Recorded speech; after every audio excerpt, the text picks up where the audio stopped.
Good morning all of you. మాట్లాడండి. Very good. మనం పిండోత్పత్తి శాస్త్రంలో లాస్ట్ క్లాస్లో ఏ లెసన్ చెప్పాం? సూక్ష్మ సిద్ధ బీజాశయం. సూక్ష్మ సిద్ధ బీజాశయం గురించి, దాని స్ట్రక్చర్ గురించి, మేల్ గ్యామ్టోఫైట్ గురించి చెప్పడం జరిగింది. ఈరోజు స్థూల సిద్ధ బీజాశయం లేదా అండం, స్థూల సిద్ధ బీజాశయం లేదా అండం యొక్క నిర్మాణాన్ని చూద్దాం, దాని స్ట్రక్చర్ని చూద్దాం. నేను ఇంగ్లీష్లో మెగాస్పొరాంజియం అంటారు. మెగాస్పొరాంజియం లేదా ఓవ్యూల్ అంటారు. అండాన్ని ఇంగ్లీష్లో అంటారు ఓవ్యూల్ అంటారు. అంటే సాధారణంగా పుష్పాలలో, ఆవృత బీజపు మొక్కలలో, పుష్పాలలో స్త్రీ ప్రత్యుత్పత్తి భాగాన్ని ఏమని పిలుస్తాం? మనము స్త్రీ ప్రత్యుత్పత్తి భాగాన్ని ఏమని పిలుస్తాం? పురుష ప్రత్యుత్పత్తి భాగాన్ని ఏమని పిలిచాం? కేసరావాలని పిలిచాం. అలాగే అండాశయమా అండకోసమా? అండకోసము అంటారు. పుష్పాలలో ఉండే ఆవుత బీజపు మొక్కలలో, పుష్పాలలో ఉండే ఫిమేల్ రీప్రొడక్టివ్ ఆర్గాన్ ఏమంటారంటే అండకోశం అంటారు. దాన్ని ఇంగ్లీష్ లో గైనీషియం అంటారు. ఏమంటారు దాన్ని? గైనీషియం, అండకోశం అంటారు. అదేదా? ఈ అండకోశము ఒకే ఫలదళంతో ఉండొచ్చు. అంటే కార్పెల్స్. ఫలదళం అంటే ఏంటి? కార్పెల్స్. లేదా అనేక ఫలదళాలతో ఉంటాయి, అంటే అనేక కార్పెల్స్ తో ఉంటాయి అన్నమాట. అదేనా? ఈ కార్పెల్స్ ని, ఒక కార్పెల్స్ ని ఏమంటాం మనం? మెగాస్పోరోఫిల్స్ అంటారు. అంటే తెలుగులో ఏం చెప్పచ్చు? స్థూల సిద్ధ బీజాశయ పత్రాలు అంటారు. స్థూల సిద్ధ బీజాశయ పత్రాలు అంటే స్థూల సిద్ధ బీజాలను ఉత్పత్తి చేస్తాయని అర్థం. స్థూల సిద్ధ బీజాలు అంటే ఏంటి? ఇక్కడ అండ. స్థూల సిద్ధ బీజాలు అంటే ఏంటి? ఇక్కడ అండ. మరి పరాగరేణులుగా అండాలు సైజులు పెద్దగా ఉన్నాయి కదా, అందుకని వీటిని మెగాస్పోర్స్ అంటారు. వాటినేమో మైక్రోస్పోర్స్ అంటారు. వాటినేమో సూక్ష్మ సిద్ధ బీజాలు అంటారు. పరాగరేణువుల్ని, అండాలను చాలా పెద్దగా ఉంటాయి కాబట్టి, పరాగరేణుల కంటే సైజులో బాగా పెద్దగా ఉంటాయి కాబట్టి దాన్ని మెగాస్పోర్స్ అంటారు. ఆ మెగాస్పోర్స్ ఉత్పత్తి చేస్తున్నాయి కాబట్టి అలాంటి నిర్మాణాలను ఏమని పిలవాలి మనం? మెగాస్పోరోఫిల్స్, స్థూల సిద్ధ బీజాశయ పత్రాలు అనేసి చెప్పచ్చు. ఒక స్థూల సిద్ధ బీజాశయ పత్రాలు మెగాస్పోరోఫిల్ చూసినట్లయితే ఓవరాల్ గా దాన్ని ఏమని పిలుస్తాం మనం? ఒకే ఫలదళాన్ని గైనీషియం అని పిలుస్తాం కదా. మొత్తం ఈ గైనీషియం యొక్క నిర్మాణం చూడండి. ఇక్కడ గైనీషియంలో మనకి 3 ముఖ్యమైన భాగాలు ఉంటాయి. పై వైపున రంధ్రయుతంగా ఉన్నటువంటి కీలాగ్రము, అలాగే కాడలాగా పొడవుగా ఉన్నటువంటి కీలము, అలాగే పీఠ భాగంలో ఉబ్బెత్తిగా ఉన్నటువంటి అండాశయం ఉంటాయి. ఓవరీ అంటారు. కీలాగ్రాన్ని ఇంగ్లీష్ లో అంటాం స్టిగ్మా అంటారు. అలాగే కీలాన్ని ఇంగ్లీష్ లో అంటారు స్టైల్ అంటారు. అలాగే అండాశయాన్ని ఏమంటారు? ఓవరీ అంటారు. లేదా ఈ అండాశయంలో మనకి అండాలు ఉత్పత్తి అవుతాయి. ఓవ్యూల్స్ అనేవి ఉత్పత్తి అవుతాయి. చూడండి, ఇక్కడ అండాశయం లోపల ఎల్లో కలర్ ఉన్నదంటే ఏంటి? అండకోశం యొక్క వెలుపలి స్ట్రక్చర్. దాని లోపల భాగమైనటువంటి ఒక అండం అనేది ఇక్కడ నేను డయాగ్రామ్ వేసాను. లేదా ఒక పూర్తిగా ఎదిగినటువంటి అండం యొక్క నిర్మాణాన్ని మనం అభివృద్ధి చేసినట్లయితే మనకి ఈ విధంగా కనిపిస్తుంది. చార్ట్లో చూడండి. చార్ట్లో చూసారా? కొంచెం డయాగ్రామ్ పెద్దదిగా ఉంది. దీన్ని అభివృద్ధి చేయండి. చూడండి, ఇక్కడ అండంలో మనకి ఉండే భాగాలు చూసినట్లయితే అండ కవచాలు ఉంటాయి, అలాగే అండ ద్వారం ఉంటుంది, అలాగే అండాంత కణజాలం ఉంటుంది, మిగిలిన పిండ కోసము అలాంటి నిర్మాణాలు కనిపిస్తాయి. చూడండి, ఇక్కడ ఇది అండ ద్వారం, అండ వృంతం. ఏంటిది? అండ వృంతం. అండ వృంతం కాడుగా ఉంటుంది. ఈ అండ వృంతాలతో అండాలు అండాశయపు గోడను అతకబడి ఉంటాయి. అండాలు అండ వృంతాల చేత అండాశయపు గోడలకు అతకబడి ఉంటాయి అన్నమాట. అదేనా? దాన్నే మనం ప్లసెంటేషన్ అంటారు.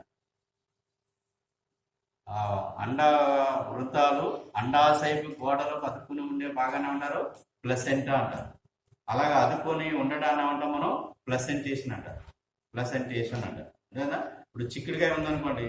చిక్కుడుకాయ మీరు కర్రీ చేసేటప్పుడు ఏం చేస్తుందండి? మనం లోపల గింజలు విత్తనాలు ఉంటాయి కదా, దాన్ని మనం ద్వివిధారక ఫలం.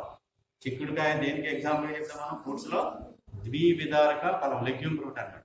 దాన్ని మనం అండ ఫలం అంటే ఏంటి? అక్కడ అండాశయం. అది అండాశయ కవచమే చిక్కుడుకాయ. దాన్ని మనం 2 పొరలుగా మనం విడదీసినప్పుడు ఆ చిక్కుడు గింజలో విత్తనాలు ఎలా అతకబడి ఉంటాయి? అండాశయపు గోడకు అతకబడి ఉంటాయి. దేని చేత అతకబడి ఉంటాయి? అండ వృంతాల చేత అతకబడి. అలా అతకబడి ఉండడాన్ని మనం ప్రెసెంటేషన్ అనేసి మనం చెప్పచ్చు. ఇక్కడ అండంలో అండ వృంతము తర్వాత మనకి ఏం కనిపిస్తుంది? పెద్దదిగా అండదేహము కనిపిస్తుంది. గుండ్రంగా అండదేహం అనేది కనిపిస్తుంది. దీంట్లో మధ్యస్థంగా మనకి మృదు కణజాలంతో ఏర్పడినటువంటి ఒక కణజాలకు భాగం కనిపిస్తుంది. దీన్నే మనం అంటామంటే అండాంత కణజాలం అంటాం. యూసెల్లస్ లేదా అండాంత కణజాలం అని చెప్తాం. ఈ అండాంత కణజాలంలోనే మనకి ఎంబ్రియో శాక్ లేదా పిండకోశం అనేది అభివృద్ధి చెందుతున్నారు. ఈ అండాంత కణజాలాన్ని చుట్టూ మనకి అండ కవచాలు ఉంటాయి. చుట్టూ దాన్ని కవర్ చేస్తే ఏమంటే అండ కవచాలు ఉంటాయి. దాన్ని మనం ఇంగ్లీష్ లో ఇంటెగ్యుమెంట్స్ అంటారు. ఇంటెగ్యుమెంట్స్. కొన్ని మొక్కలలో ఒకే ఒక ఇంటెగ్యుమెంట్ ఉండొచ్చు, కొన్ని మొక్కల్లో 2 ఉండొచ్చు, మరికొన్ని మొక్కల్లో 3 కవచాలు ఉండొచ్చు అండి. ఈ అండాంత కణజాలాన్ని చుట్టూ ఉండే ఈ అండ కవచాలు ఒకానొక చోట పూర్తిగా కవర్ చేయకుండా వదిలేస్తాయి. అలాంటి ఖాళీ ప్రదేశాన్ని కవర్ చేయబడినటువంటి భాగాన్ని ఏమంటామంటే మనం అండద్వారం అంటారు. అండద్వారము. ఎందుకని ద్వారం అని పిలిచాం దాన్ని? తర్వాత ఫలదీకరణ జరిగే సమయంలో పరాగనాళము ఈ అండద్వారం ద్వారానే పిండకోశంలోకి ప్రవేశిస్తుంది అనమాట. అందుకని ద్వారంగా చెప్పవచ్చు. లేదా మైక్రోపైల్ అంటారు ఇంగ్లీష్లో. ఏమంటారు దీన్ని? మైక్రోపైల్. అండద్వారం అని చెప్తాం. ఈ విధంగా అండాంత కణజాలం చుట్టూ 2 అండకవచాలు ఉంటాయి. అలాగే అవి కవర్ చేయబడినటువంటి భాగాన్ని అండద్వారం అంటాం. అలాగే అండ దేహానికి వెనుక భాగంలో ఉన్నటువంటి అంటే అండవృంతము అండదేహము కలిసి ఉన్నటువంటి భాగం, అలాగే అండ కవచాలు కూడా కలిసి ఉన్నటువంటి భాగం. అండవృంతము, అండదేహము, అండ కవచాలు మొత్తం కలిసి ఉన్నటువంటి ఈ వెనుక భాగాన్ని ఏమంటారంటే కలేజా భాగం అంటారు. లేదా దాన్ని కలేజల్ ఎండ్ అంటారు. కలేజల్ పనభాగము లేదా కలేజల్ ఎండ్ పార్ట్ అని చెప్తాం. ఇది దానికి ఆపోజిట్ డైరెక్షన్ మనకి మైక్రోపైల్ ఉంది కాబట్టి దీని ఏమనొచ్చు? మైక్రోపైలార్ ఎండ్ అని పిలవచ్చు. మైక్రోపైలార్ ఎండ్ అనేసి పిలవచ్చు. అలాగే అండ వృంతము అండ కవచాలు కలిసి ఉన్నటువంటి భాగాన్ని ఏమంటామంటే హైలం అంటారు. అండ వృంతము అండ కవచాలు కలిసిపోయి ఉంటాయి, ఫ్యూజ్ అయిపోయి ఉంటాయి. అలాంటి భాగాన్ని ఏమని పిలుస్తాం మనం ఇక్కడ? హైలం లేదా విత్తుచార అంటారు. దాన్ని ఏమంటారు? విత్తుచార అనేసి తెలుగులో చెప్తారు. అలాగే అండ వృంతము ఈ విత్తుచారికి పై భాగంలో పెరుగుతూ ఉంటే కనుక బాగా దాన్ని ఏమంటారంటే ర్యాపే అండి. అండ వృంతము ఈ హైలంకు పై వైపుగా బాగా పెరుగుతూ ఎక్స్టెన్షన్ అయితే కనుక దాన్ని ఏమని పిలుస్తాం? ర్యాపే అనేసి కూడా పిలవచ్చు. ఈ విధంగా అండం యొక్క నిర్మాణం మనం ఓవరాల్ గా చెప్పచ్చు. అయితే అండాలలో రకాలు ఉన్నాయి. ఇంచుమించుగా 6 రకాల అండాలు ఉద్యోగం చేశారు ఆవర్త బీజాలు. దీంట్లో ఫస్ట్ ఏంటి? నిర్వక్రాండము, వక్రాండము, అర్ధవక్రాండము, క్యాంపైలోట్రోపస్, వక్రతమ అండము, అలాగే సెర్సినోట్రోపస్.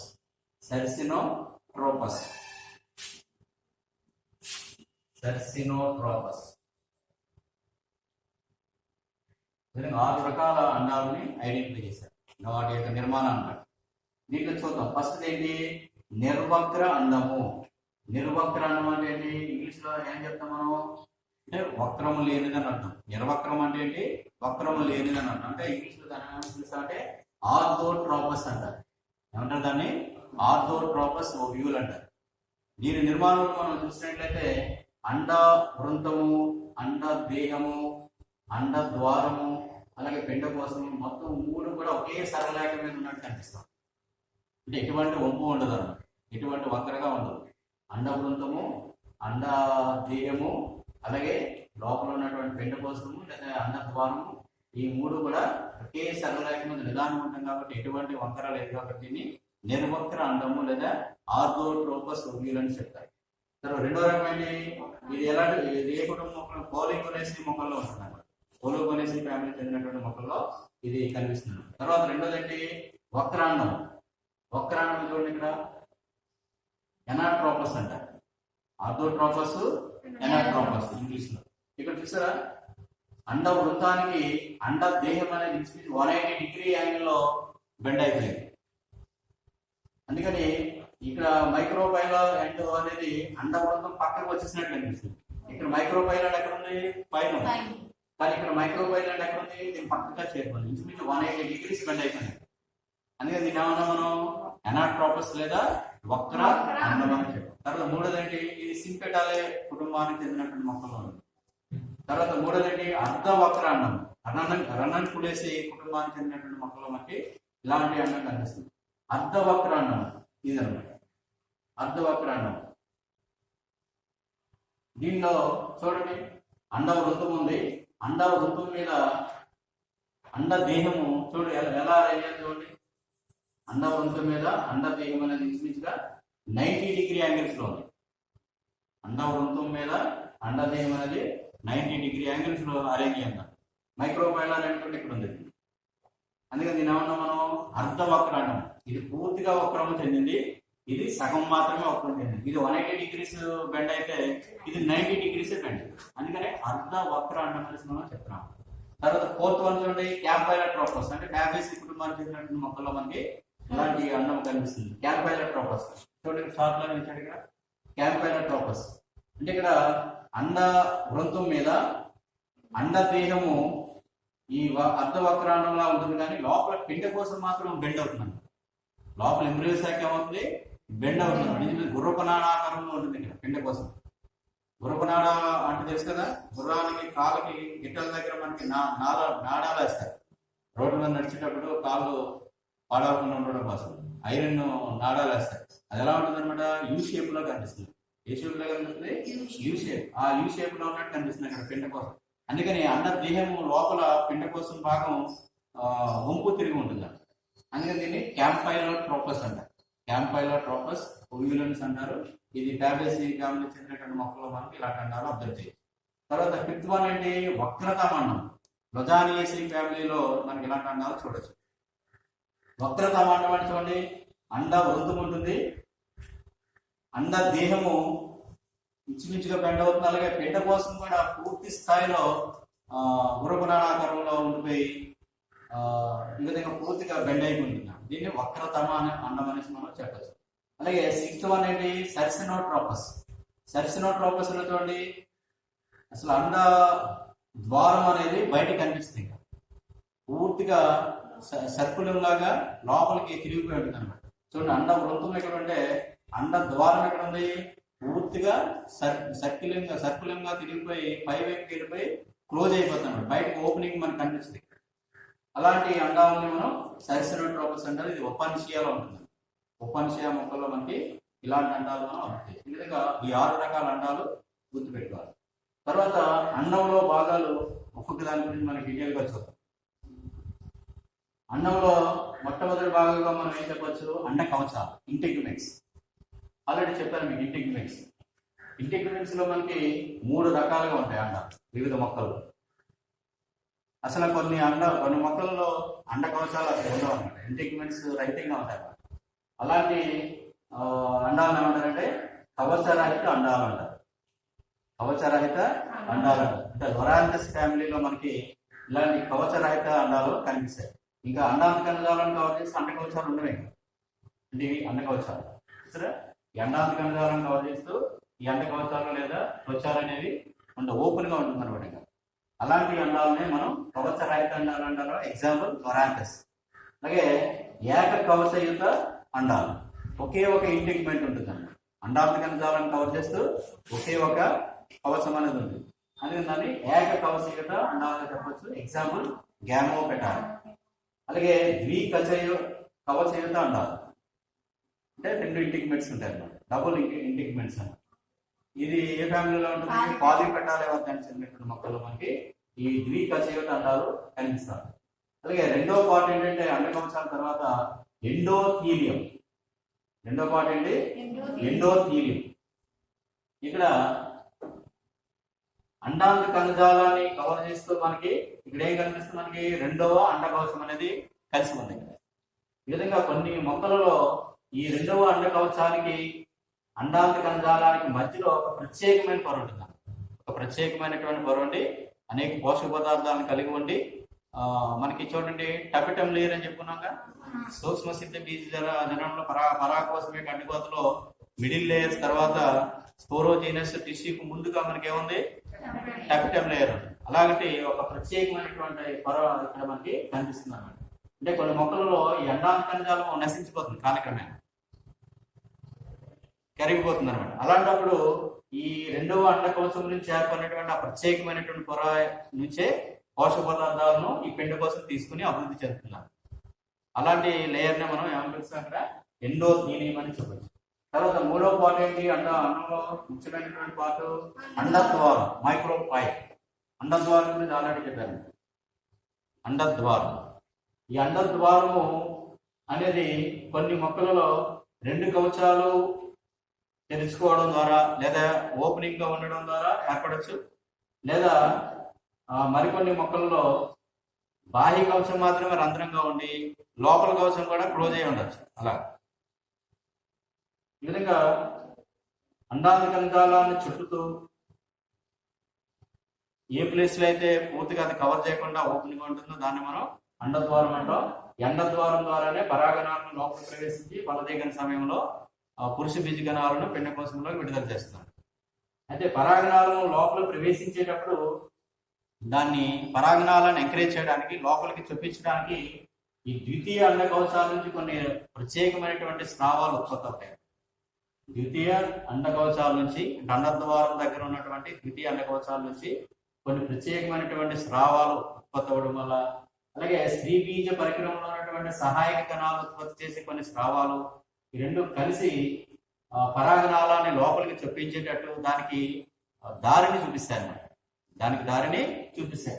అంటే అండాంత కణజాలం యొక్క పొర కూడా కరిగేటట్టు, ఈజీగా పరాగనాళం లోపలికి ప్రవేశించేటట్టు ఇక్కడ అండద్వారం వద్ద ఉన్నటువంటి అండకవచాలు స్రవించే స్రావాలు మరియు పిండకోశము దగ్గరగా ఉన్నటువంటి స్త్రీ బీజ కణ పరికరంలో ఉన్నటువంటి సహాయక కణాలు స్రవించే స్రావాలు కలిసి ఇక్కడ పరాగనాళాన్ని లోపలికి చొప్పించేటట్టు సహకరిస్తాయి. ఆ విధమైనటువంటి అరేంజ్మెంట్ అంతా కూడా అండద్వారం దగ్గర ఉంటుంది.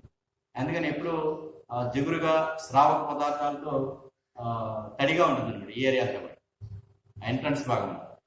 ఈ విధంగా అండద్వారం గురించి చెప్పచ్చు. తర్వాత ఫోర్త్ భాగం ఏంటంటే అండాంత కణజాలం. అండదేహం లోపల ఉన్నటువంటి మృదువైనటువంటి కణజాలమే అండాంత కణజాలం. న్యూ సెల్లస్ అంటారు ఇంగ్లీష్లో. ఇంగ్లీష్లో అంటారు దాన్ని న్యూ సెల్లస్. ఈ న్యూ సెల్లస్ లోనే మనకి ఏం పెరుగుతుంది, ఎంబ్రియో శాఖ పెరుగుతుంది, పిండకోశం అనేది పెరుగుతుంది కదా. అంటే పిండకోశం యొక్క అభివృద్ధికి కావలసినటువంటి పోషక పదార్థాలన్నీ కూడా దేని నుంచి వస్తుంది అనమాట, ఈ న్యూ సెల్లస్ నుంచే తీసుకుంటుంది. న్యూ సెల్లస్ నుంచే తీసుకుంటుంది. తర్వాత నెక్స్ట్ ఈ అండాంత కణజాలంలో మళ్ళీ రకాలు. అండాంత కణజాలంలో మళ్ళా రకాలు ఉన్నాయి. ఏంటది, గ్రాసీ న్యూ సెల్లెట్ అని, టెన్యూ న్యూ సెల్లెట్ అని. అంటే గ్రాసీ న్యూ సెల్లెట్ అంటే ఏంటి, అండాంత కణజాలం చాలా ఎక్కువగా ఉంటుంది అనమాట. అలాంటి అండాలు చాలా ఎక్కువగా ఉండి ఆ స్త్రీ బీజాంకుర కణం ఉంటుంది కదా, ఈ పిండ కోసం దేని నుంచి ఏర్పడుతుంది, స్త్రీ బీజాంకుర కణం ఉంటుంది కదా, మొట్టమొదటి కణం ఒకటి ఉంటుంది.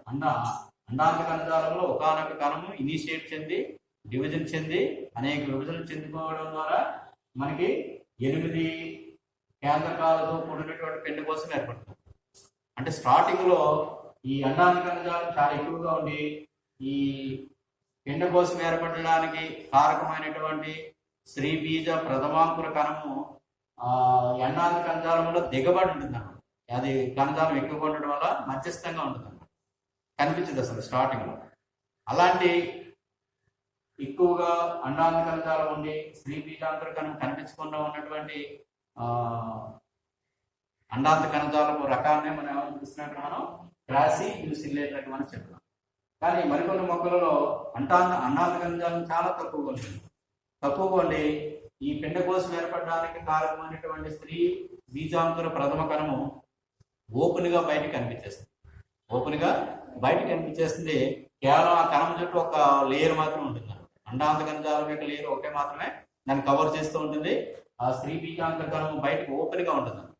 అలాంటి తక్కువ అండాంత కణజాలం కలిగినటువంటి రకాలను ఏమంటారంటే టెన్యూ న్యూ సెల్లెట్ రకానికి చెందినటువంటి అండాంత కణజాలాలు అనేసి మనం చెప్పచ్చు. తర్వాత లాస్ట్ పార్ట్ ఏంటంటే పిండకోశం. ముఖ్యమైన పార్ట్ ఏంటి, పిండకోశం. పిండకోశం ఎక్కడ ఉంది, ఇక్కడ చూడండి. అండాంత కణజాలంలో మనకి పిండకోశం ఎల్లో కలర్ లో కనిపిస్తుంది కదా, ఇది పిండకోశం. స్త్రీ బీజాంగర ప్రథమ కణము అనేక విభజనలు, చైకర విభజన, సౌమ్యములు చెంది చివరకు 8 కేంద్రకాలు లేదా 7 కణాలతో కూడినటువంటి ఒక ప్రత్యేకమైనటువంటి నిర్మాణం కనిపిస్తుంది. దీంట్లో ఎన్ని కణాలు ఉంటాయి? 7 కణాలు ఉంటాయి. కేంద్రకాలు ఎన్ని ఉంటాయి? 8 కేంద్రకాలు ఉంటాయి. పూర్తిగా అభివృద్ధి చెందినటువంటి పిండకోశాన్ని కనుక మనం పరిశీలించి చూసినట్లయితే చూడండి, ఇక్కడ ఈ అండద్వారం వైపు ఉన్నటువంటి పిండకోశ భాగంలో మనకి 3 కణాలు కనిపిస్తాయి. దీంట్లో ఒకటి స్త్రీ బీజ కణం అంటే ఫిమేల్ గ్యామెట్ లేదా స్త్రీ సంయోగ బీజ కణం, ఫిమేల్ గ్యామెట్ లేదా స్త్రీ సంయోగ బీజ కణంగా చెప్పొచ్చు. పురుష సంయోగ బీజ కణంతో సంయోగం చెంది ఫలదీకరణ సిద్ధించడానికి రెడీగా ఉండే కణం. అలాగే స్త్రీ బీజ కణం పక్కన మనకి 2 కణాలు కనిపిస్తుంది. వీటిలో అంటారు సహాయక కణాలు అంటారు, లేదా వాటిని సినర్జిడ్స్ అంటారు. సహాయక కణాలు ఇంగ్లీష్ లో అంటారు సినర్జిడ్స్ అంటారు. ఈ స్త్రీ బీజ కణాన్ని ఏమనొచ్చు మనం? ఎగ్ అనొచ్చు, ఎగ్సెల్ అనొచ్చు. స్త్రీ సంయోగ బీజ కణానికి పేరెట్ ఎలా పిలుస్తారు ఇంగ్లీష్ లో? ఎగ్ అంటారు, ఎగ్సెల్ లేదా ఫిమేల్ గ్యామెట్ అనొచ్చు. లేదా విధంగా ఈ 3 కణాలు మనకి ఈ మైక్రోఫైల్ వైపు మనకి స్పష్టంగా కనిపిస్తాయి. అలాగే చూడండి, మధ్యస్థ భాగంలో చూడండి మనకి 2 కేంద్రకాలతో కూడినటువంటి ఒక పెద్ద కణం కనిపిస్తుంది, సెంట్రల్ సెల్ అంటారు. అంటే స్టార్టింగ్ లో పిండకోశము అభివృద్ధి దశలో మనకి ఏర్పడినటువంటి 8 కేంద్రకాలు మధ్యలోనే ఉంటాయి న్యాచురల్ గా. మధ్యలో కాకుండా ఒక వైపు 4 కేంద్రకాలు ఉంటాయి, రెండో వైపు 4 కేంద్రకాలు ఉంటాయి. ఆ తర్వాత ఈ చివరి నుంచి ఒక కేంద్రకం చలించుకుంటూ మధ్య చేరుతుంది. అలాగే దాని ఆపోజిట్ ధ్రువం నుండి ఒక కేంద్రకం చలించుకుంటూ మధ్యకి వస్తున్నాను.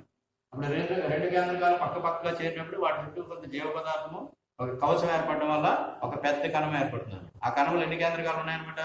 2 కేంద్రకాలు ఉంటాయి. అందుకని దాన్ని ఏమంటాం? ధ్రువ కేంద్రకం అంటారు. దాన్ని ఏమంటారు? ద్విధ్రువ కేంద్రకము. అంటే 2 కేంద్రకాలు ఉంటాయి, అవి ఎక్కడి నుంచి వచ్చాయన్నమాట? ధ్రువాల నుంచి వచ్చాయి కాబట్టి దాన్ని ధ్రువ కేంద్రకం అనొచ్చు, ధ్రువ కేంద్రక కణం అనొచ్చు. లేదా దాన్ని సెంట్రల్ సెల్ అనొచ్చు, మధ్యలో ఉంటుంది కాబట్టి సెంట్రల్ సెల్ అనొచ్చు, ధ్రువ కేంద్రక కణం అనొచ్చు. లేదా తర్వాత ఈ కెలాజా వైపు ఉన్నటువంటి పిండకోశ భాగంలో మనకి 3 కణాలు కేంద్రకాలతో స్పష్టంగా కనిపిస్తుంది. వీటిలో అంటే మనం యాంటీపోడల్స్ అంట, యాంటీపోడల్ సెల్స్ లేదా ప్రతిపాదక కణాలు అంట. యాంటీపోడల్ సెల్స్ లేదా ప్రతిపాదక కణాలు. ఈ విధంగా ఎన్ని కణాలు ఉన్నాయి మొత్తం? మైక్రోఫైల్ వైపు 3 కణాలు, మధ్యలో 2 కణాలు, అలాగే యాంటీపోడల్ సెల్స్ 3. మొత్తం ఎన్ని కణాలు కనిపిస్తున్నాయి ఇక్కడ? 3, 3, 6, మధ్యలో ఒకటే కణం, 7 కణాలు కనిపిస్తున్నాయి. ఇక్కడ కేంద్రకాలు ఉన్నాయి 8 కేంద్రకాలు ఉంటాయి. లేదా విధంగా 8 కేంద్రకాలతో ఉన్నటువంటి పిండకోశం అనేది కొన్ని మొక్కల్లో ఉంటుంది. మరికొన్ని మొక్కల్లో కేంద్రకాల సంఖ్య తగ్గవచ్చు లేదా వేరుగా ఉండొచ్చు. ఈ విధంగా పిండకోశ నిర్మాణాన్ని మనం అబ్జర్వ్ చేయాలి. తర్వాత ఇంకొక 3 భాగాలు స్పెషలైజ్డ్ పార్ట్స్ మనం ఈ అండాల్లో మనం చూడొచ్చు. 6th పార్ట్ ఏంటి? హైపోస్టేజ్ అంటారు. ఇవి చాలా అరుదుగా ఏర్పడుతూ ఉంటాయి, కొన్ని మొక్కల్లో అరుదుగా ఏర్పడుతుంటాయి. హైపోస్టేజ్ అని ఏంటంటే కొన్ని మొక్కల్లో మనకి పిండకోశం చుట్టూ అండాంత కణజాలం ఉండకుండా దాని పీఠ భాగంలో ఉంటుందన్నమాట. పిండకోశం యొక్క పీఠ భాగంలోనే కొంత అండాంత కణజాలం ఉండి అది గట్టిపడిపోయి దృఢ కణజాలంగా మారిపోయి కొంతవరకు పోషక పదార్థాలని పిండకోశానికి సపోర్ట్ చేస్తున్నారు. ఆ విధంగా పిండకోశం యొక్క పీఠ భాగంలో ఉండి పిండకోశానికి పోషక పదార్థాలను అందించే అండాంత కణజాలకు భాగాన్ని ఏమంటామంటే మనం హైపోస్టేజ్ అంటారు. పిండకోశం చుట్టూ ఉంటుంది, కొంత భాగం మాత్రం ఉంటుంది, అది కూడా పిండకోశం యొక్క పీఠ భాగంలో ఉంటుంది, దాన్ని హైపోస్టేజ్ అంటారు. అలాగే ఎపిస్టేజ్ అంటే ఏంటి? పిండకోశానికి పైన ఉంటుందన్నమాట. పిండకోశానికి పైన ఉండి కొంత భాగం మాత్రం అండాంత కణజాలంగా ఉండి అది మాత్రమే కొంతవరకు పోషక పదార్థాలను పిండకోశాల యొక్క ఎదుగుదలకు సరఫరా చేస్తున్నాం. అందుకని దాని పైన ఉంటుంది కనుక దాన్ని ఏమంటాము? ఎపిస్టేజ్ అంటారు. అలా కాకుండా అబ్ట్యూరేటర్ అనే కొన్ని ప్రత్యేకమైనటువంటి వేల వంటి నిర్మాణాలు ఏర్పడుతూ ఉంటాయి. అవి ఎక్కడ ఏర్పడతాయంటే అండ వృందానికి అలాగే అండకోశాలకు మధ్య భాగంలో కొంత ప్రత్యేకమైనటువంటి పెరుగుదల నుండి అవి పరాగనాళాన్ని అండద్వారం వైపు మాత్రమే లోపలికి వెళ్ళేటట్టు గైడ్ చేస్తాయి. సపోర్ట్ చేస్తాయి, గైడ్ చేస్తాయి.